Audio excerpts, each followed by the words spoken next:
सभी को नमस्कार। मैं मदनलाल करनाल हरियाणा से अपने तमाम साहित्यकार मित्रों, पाठकों, दर्शकों और श्रोताओं का हार्दिक अभिनंदन करता हूँ। साथियों, गोदान उपन्यास हिंदी एवं भारतीय भाषाओं में ही नहीं, विश्व की भाषाओं में एक कालजयी रचना के रूप में माना जाता है। परंतु हमारे आलोचकों में इसकी रचना के रहस्य को जानने की कोई उत्सुकता उत्पन्न नहीं हुई। आज जो प्रेमचंद के हिमायती हैं तथा जो उन्हें वामपंथी खेमे में धकेलने पर लगे हैं, वे सोचें कि उन्होंने प्रेमचंद के व्यक्तित्व और कृतित्व के छिपे ऐसे रहस्यों को खोजने के लिए क्या किया है। यह उनका मिथ्या अहंकार है कि उन्होंने प्रेमचंद का सब कुछ जान लिया है। प्रेमचंद की रचना प्रक्रिया के संबंध में अनेक रहस्य अभी तक दबे पड़े हैं, जो इतने मूल्यवान हैं कि उनके उद्घाटन से प्रेमचंद संबंधी हमारे ज्ञान का विस्तार हो सकता है। ऐसा ही एक रहस्य यह है कि प्रेमचंद उपन्यास तथा कहानी या लेख भी लिखने से पहले अंग्रेजी में उसकी रूपरेखा तैयार किया करते थे, फिर उर्दू या हिंदी में रचना करते थे और बाद में उसका हिंदी या उर्दू में अनुवाद करते थे। हिंदी में ऐसा दूसरा उदाहरण नहीं मिलेगा जिसमें किसी लेखक की सृजनात्मकता तीन भाषाओं से जुड़ी हो।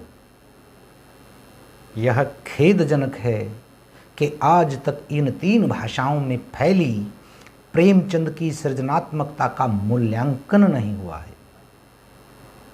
आज हम गोदान की रचना का रहस्य, जिसकी रूपरेखा प्रेमचंद जी ने अंग्रेजी में तैयार की थी, उसके कुछ प्रसंगों का जिक्र आपके समक्ष करेंगे, जिसे डॉक्टर कमल किशोर गोयनका जी ने अपने एक लेख में उद्धृत किया है। एक प्रसंग आता है रूपरेखा में। प्रेमचंद जी ने लिखा कि होरी गाय खरीदता है, सारा गांव देखने आता है, शोभा उदासीन है, लेकिन हीरा ईर्ष्या से भर उठता है। वह गाय को विष देता है। होरी उसे देखता है, लेकिन पुलिस में उसकी रिपोर्ट नहीं करता है। यहां जब ये उपन्यास प्रेमचंद जी ने लिखा, रूपरेखा ऐसे तैयार की थी, लेकिन मिलता क्या है? कहते कि कथा सूत्र में भी लगभग उसी रूप में चित्रित किए गए हैं ये प्रसंग। होरी गाय खरीदता है और सारा गांव देखने आता है। होरी के दोनों भाइयों शोभा एवं हीरा की प्रतिक्रिया दूसरी होती है। वे गाय को देखने नहीं आते। गोदान उपन्यास में प्रेमचंद ने इसी संबंध में लिखा है, सारा गांव गाय देखने आया, नहीं आए तो शोभा और हीरा जो अपने सगे भाई थे। हीरा तो ईर्ष्या से भर गया और गाय को विष खिला दिया। रूपरेखा और उपन्यास दोनों में होरी विष खिलाते हुए हीरा को देखता है। उसके बाद एक प्रसंग आता है, रूपरेखा में लिखा है कि दशहरा उत्सव को मनाने के लिए सारा गांव जमींदार के पास जाता है। होरी अपना जौ का भंडार बेचता है। वह अपना चेहरा छिपा नहीं पाता। जमींदार का प्रभावित होना आवश्यक है। पार्टी जमादार के पास जाती है। वहाँ एक नाटक होता है, एक प्रदर्शन, एक धरती यज्ञ। जमींदार दयालु और दानी है, वह अपनी कहानी कहता है। वह डिस्ट्रिक्ट बोर्ड का सदस्य है। वहाँ अफसरों को प्रसन्न करने के लिए दावतें एवं दान देता है। किसान संतुष्ट होकर लौटते हैं। झुनिया भी प्रदर्शन में जाती है। गोबर प्रस्ताव करता है। वह विवाहित नहीं है, विवाह के लिए धन चाहिए। झुनिया आत्मसमर्पण कर देती है। लेकिन यहाँ जब गोदान हमारे सामने आता है तो कैसे उसकी रचना होती है कि प्रेमचंद ने कुछ कथा सूत्र ग्रहण करके तद अनुरूप कथा की सृष्टि की है, लेकिन कुछ कथा प्रसंग छोड़ भी दिए हैं। रूपरेखा के अनुसार गोदान उपन्यास में जमींदार के यहाँ दशहरा का उत्सव होता है। होरी शगुन के रुपए देता है। जमींदार के यहाँ एक धरती यज्ञ और प्रहसन होता है। रूपरेखा के अनुसार होरी जौ का भंडार बेचकर शगुन के रुपए देता है, रूपरेखा के अनुसार। परंतु उपन्यास में ये रुपए बांस बेचकर प्राप्त करता है। रूपरेखा में जमींदार किसानों के सम्मुख अपनी राम कहानी कहता है, जबकि उपन्यास में वह केवल होरी से बातचीत करता है और अपनी आर्थिक कठिनाइयों की कहानी कहता है। दूसरे, उपन्यास में लगान बढ़ाने और चोरी का और होरी का चेहरा छुपाने वाला प्रसंग भी नहीं है। इसके अतिरिक्त झुनिया और गोबर का प्रसंग भी रूपरेखा के अनुसार नहीं है। उपन्यास में झुनिया और गोबर इस समारोह में नहीं आते और न जमींदार के यहाँ मिलते हैं। उपन्यास में यह प्रसंग एकदम बदल गया है। गोबर और झुनिया की पहली मुलाकात गाय लाते समय होती है। हाँ, रूपरेखा के समान उपन्यास में भी वह गोबर के सम्मुख आत्मसमर्पण कर देती है। एक प्रसंग आता है रूपरेखा में तैयार किया प्रसंग कि झुनिया के एक पुत्र होता है, पंचायत होती है, गोबर कलकत्ता भाग जाता है, पंचायत भारी दंड वसूलती है, प्रायश्चित के लिए होरी को तीर्थ यात्रा पर जाना पड़ता है, उसकी पैतृक संपत्ति गिरवी रख दी जाती है, वह ब्याज देने में असमर्थ है, गोबर वापस नहीं आता। तब सोना का विवाह होता है, धन है न संपत्ति, वह एक दैनिक श्रमिक है, लड़कियां भी उसके साथ काम करने जाती हैं, संपूर्ण मानसिकता बदल जाती है। लेकिन उपन्यास में ये जो प्रसंग है उपन्यास में छोड़ दिए गए हैं। उपन्यास में न तो झुनिया के लड़की होती है, उसे पुत्र होता है जिसका नाम मंगल है, न पंचायत और न गोबर कलकत्ता भाग कर जाता है। झुनिया को रखने के दंड स्वरूप गांव वाले होरी को जाति से निकाल देते हैं। लेकिन रूपरेखा के समान उपन्यास में होरी प्रायश्चित स्वरूप न तो तीर्थ यात्रा करता है और न पैतृक संपत्ति गिरवी रखता है। उपन्यास में रूपरेखा के अनुरूप होरी दैनिक श्रमिक तो बनता है, पर उपन्यास के अंत में, न कि इन प्रसंगों के घटित काल में। उपन्यास में गोबर गांव छोड़कर भागता तो अवश्य है, लेकिन वह कलकत्ता के स्थान पर लखनऊ जाता है। हाँ, सोमा के विवाह का प्रसंग रूपरेखा और उपन्यास दोनों में है। अब एक प्रसंग आता है कि संपत्ति को छुड़ाना है, लड़की की शादी हो जाती है, संपत्ति अधिकार में आ जाती है, तब जायदाद में बढ़ोतरी, महुआ के लिए होरी का भाइयों के साथ झगड़ा, होरी पिटता है, वह भाइयों से मुकदमा लड़ता है, भाइयों को सजा हो जाती है, दृश्य का आनंद लेता है, परंतु अंत में परिवार की देखभाल करता है। लेकिन ये जो प्रसंग है इसकी कथा प्रेमचंद ने उपन्यास में नहीं दी है। उसके सभी महत्वपूर्ण प्रसंग रचनात्मक धरातल पर आने से रह गए हैं। उपन्यास में होरी मजदूरी करके संपत्ति नहीं छुड़ाता और न महुआ के कारण भाइयों में झगड़ा होता है। होरी के पिटने, भाइयों पर मुकदमा चलाने, भाइयों को सजा होने तथा इन पर होरी का आनंद अनुभव करने का प्रसंग उपन्यास में नहीं है।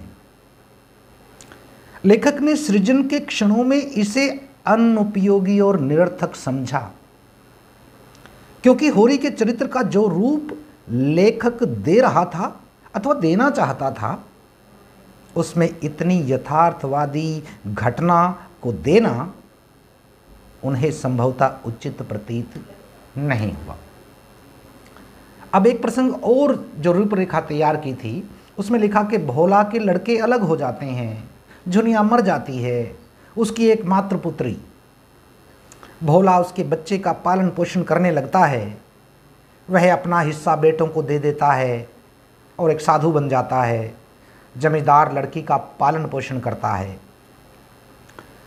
अब इस प्रसंग में झुनिया के मरने तथा उसकी लड़की का जमींदार द्वारा पालन पोषण करने के जो प्रसंग दिए गए हैं, वे गोदान उपन्यास में नहीं है। गोदान में न तो झुनिया मरती है और न जमींदार उसकी लड़की का पालन पोषण करता है। उपन्यास में झुनिया अंत तक जीवित रहती है और बेटे मंगल का पालन पोषण पिता तथा दादा करते हैं। इस प्रकार प्रेमचंद ने सभी प्रसंगों में परिवर्तन कर दिया है।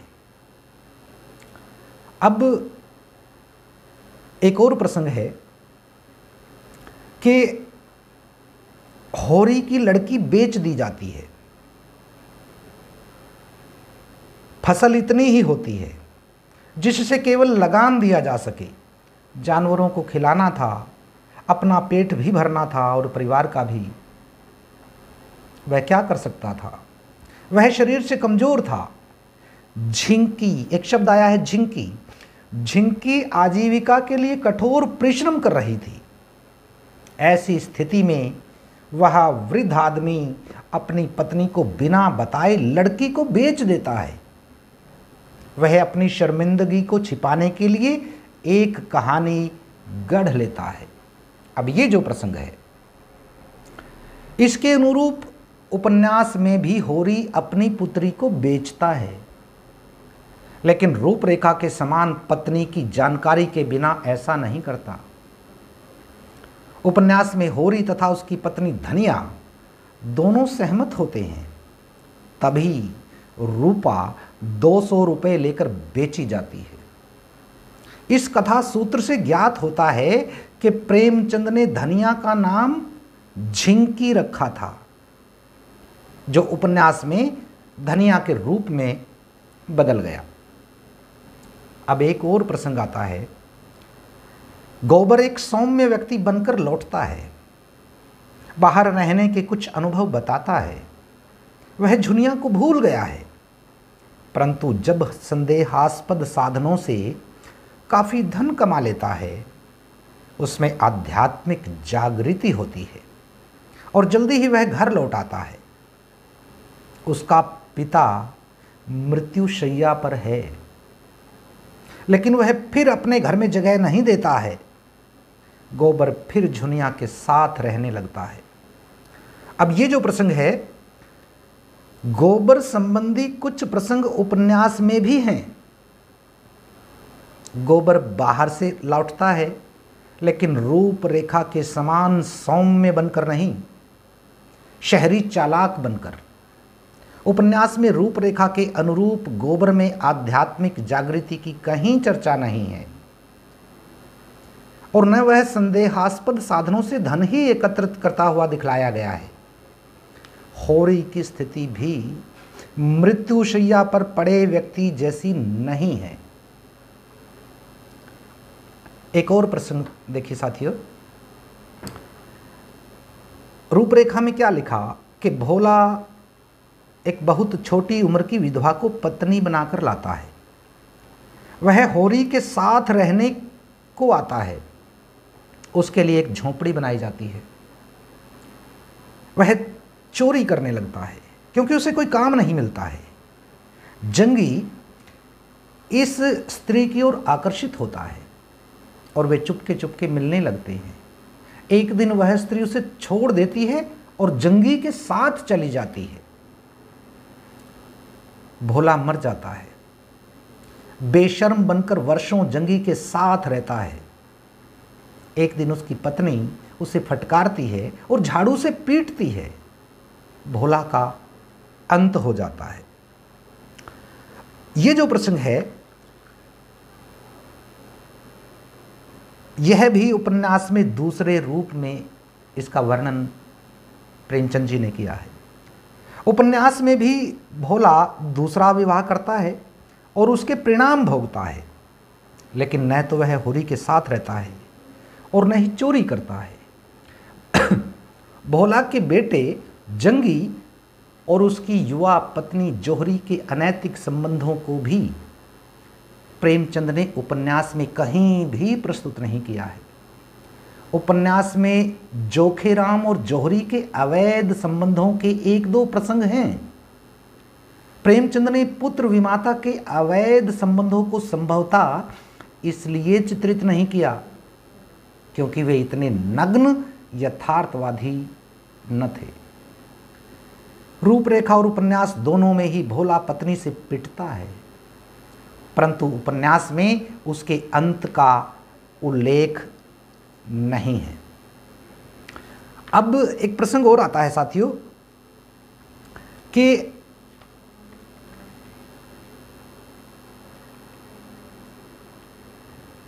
होरी की मृत्यु का प्रसंग है। रूपरेखा में होरी लस्टम कहता कि होरी लस्टम पस्टम अपनी जिंदगी घसीटता है।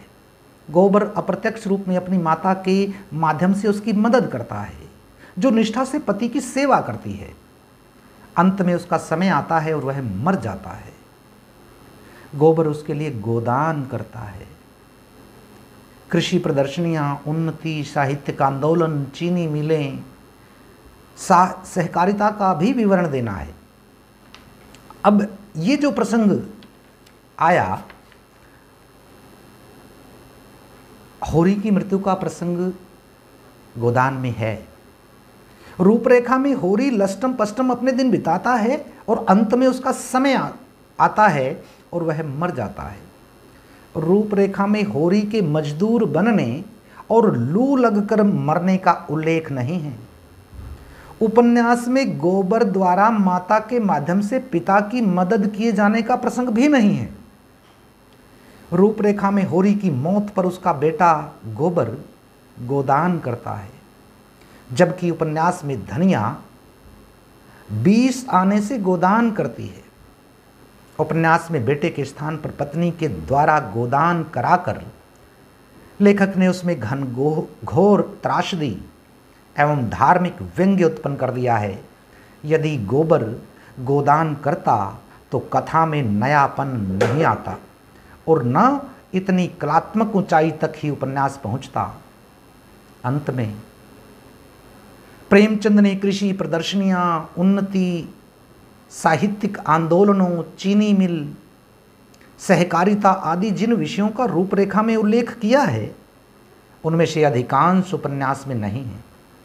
केवल चीनी मिल का प्रसंग कुछ अंशों में चित्रित हुआ है।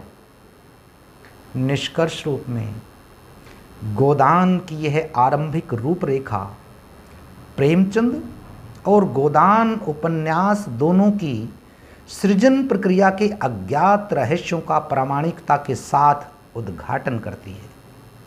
इस ऐतिहासिक महत्व का दस्तावेज उपलब्ध होने से प्रेमचंद की सृजन प्रक्रिया का मूल्यांकन हो सकेगा और गोदान के सृजन रहस्यों के सूत्र भी निरावृत हो सकेंगे। इस दृष्टि से गोदान की यह अंग्रेजी रूपरेखा अत्यंत मूल्यवान एवं महत्वपूर्ण है। कहानीकार एवं उपन्यासकार प्रेमचंद जी ने अपने कहानियाँ लिखने से पूर्व, उपन्यास लिखने से पूर्व उसकी रूपरेखा कई जगह, बहुत जगह अंग्रेजी में उसकी रूपरेखा लिखी। जैसी रूपरेखा लिखी थी उपन्यास का सृजन करते हुए या कहानी लिखते हुए, उन दोनों में अपने समय के अनुसार, समझ बूझ के अनुसार प्रेमचंद जी उसमें परिवर्तन करते आए हैं। यह थे गोदान जो उपन्यास है, उनके सृजन, उनकी रचना का रहस्य, जिसकी रूपरेखा अंग्रेजी में प्रेमचंद जी ने तैयार की थी। आप सभी साहित्यकार मित्रों का, दोस्तों का बहुत बहुत आभार। नमस्कार, शुभ दिन।